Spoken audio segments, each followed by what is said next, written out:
Well, hello there. How is everyone? I hope you're all well. You amazing, beautiful, wonderful people. It is Tuesday.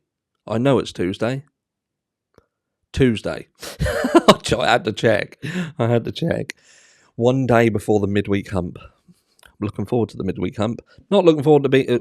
Well, I am back in the UK. And I'm sneezing already. It's been 10 days of not sneezing. Get back to the UK. Literally look out the window of the plane and are sneezing. Must be allergic to British air. Anyway, we're going to get straight into the meat and potatoes. As we took on a lot of new subscribers to the channel, and I thought because we've took on some new subscribers, what I would do, because of the main case that we kind of cover and talk about, and we've got the upcoming trial of the Idaho 4 case and Brian Kohberger, I thought I would do a story so far video. So they don't really have to go, all the new people who may be interested, they don't have to go back and watch all of the videos, even though you can. I've got a playlist. There's a few videos. A few.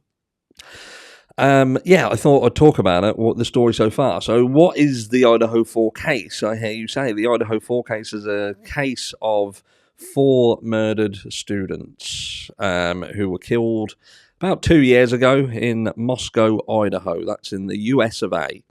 And someone goes into the house at night and kills them all. And then what ensued afterwards is pandemonium. Absolute pandemonium. Frantically searching for people. Who was it? Them? Was it them? Was it these? Was it that? They were looking for cars. Sonata, I think, originally, then a white Hyundai Elantra. Then we saw pictures of cars that may have been Hyundai Elantras. We saw videos that may not have been Hyundai Elantras. They might have even been Chryslers.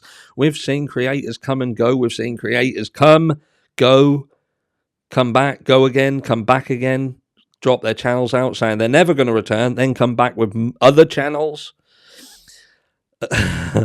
And it's been utter pandemonium, but ultimately they found a suspect. And his name was Brian Christopher Kohberger. Now, Brian Christopher Kohberger stands at around 6'3", I imagine. He looks about that tall, and he has quite dark eyes, and some may say his eyes are shady as a motherfucker. But look, we know that you can't look at someone and say whether they're a killer or not, because we've seen it in the past. I've seen it, I've said it. Bundy, he didn't really look like a killer. Jeffrey Dahmer didn't really look like a killer. Nightcrawler, he didn't really look like a killer, did he? BTK, not so much. He kind of looked a little bit creepy. But ultimately, Brian Kohberger is the accused. But so many things have happened since he was accused that a lot of people, myself included, don't believe he did it. Now, that's been numerous things that have led to that conclusion, from the behaviour of the prosecution, a gag order that has meant that nothing can be said. You don't really see anything unless it's drip-fed to the media to weaponise that information, extrapolate upon it, and bust it out into the open and twist it like he's some sort of psychopath. When in reality, there hasn't really been a lot of information that has come forth that would make you think, ooh, he's a bit of a dodgy one. There's no stories about him skinning cats and killing dogs or anything like that. Even though we did have a skinned dog, Brian Kohberger has not yet proven to have anything to do with that. He did, however, seemingly be involved in saving somebody's life, a lady, got a defibrillator and everything. Some have said that he tried to delay bringing it back in the hope that she was going to die between him going and getting back. But again, that's mainstream media for you. Also, he apparently helped. He was approached by a female, despite everyone saying that females didn't like him, had problems with females, because she felt that someone was getting into her apartment. So Brian Kohberger helped her set up cameras or set up some form of security in order to protect herself. And that even got twisted by the media, saying Brian Kohberger was actually the one who was stalking her in the first place. And then he got in there and put cameras so he could stalk her. But that's never been proven. It's never been. Do you see what I mean? This is what I mean by pandemonium. So there's been a lot going on. But he's got Ann Taylor. She is the person who is going to be sort of his lead in his team of defense. And she's got people off in the past for murder. She's quite good at what she does. We had a rocky start with her, bit of a rocky start, but she seems to have grown some cojones. as of late, and she's doing a good job. And she, along with co-counsel Eliza Masseth, they have both flat out said, and bearing in mind they're public defenders, they've said Brian Kohberger is innocent. He's innocent. He weren't there. In fact, they're saying that he was somewhere else. And that has been supported up to this point by a guy called Cy Ray. Cy Ray is an independent specialist in the area of telecommunication tracking. He put some software together that is widely used by law enforcement, and usually he works alongside prosecution teams in order to say, that guy's guilty, and I can prove it by using this software and showing that he was actually hair, and he went this way, and he took this time. Do you see what I mean? So he does all that. Now, he's looked at all the evidence that has been brought forward by the prosecution that's seemingly trying to plot how Brian Christopher Kohberger went from his place in Washington, which is about 9 miles from where he lived to where the murder took place. And he's looked at that and turned around and said, nah, mate, nah, that's not right. Now, he has turned around and said, if they get this sorted then and do it properly, it may point to what they're trying to say it does. But as it stands at the moment, it hasn't been done properly. There's elements to it that are missing. Some of it seems to have flat out been made up. And because of that information is actually exculpatory to the defendant. And exculpatory means it's evidence that is actually supporting his innocence rather than his guilt. And that seems to have been a thread that has woven through this since the beginning, as one of the surviving roommates to the house where the others were killed, they have apparently also been said to have had exculpatory evidence. But that actually got hidden right at the beginning. They were supposed to go to a preliminary hearing, which in the US, that's a place where they all meet up with the judge. The defense is sitting there, prosecution sitting there, and the prosecution goes, right, judge, that's what we got.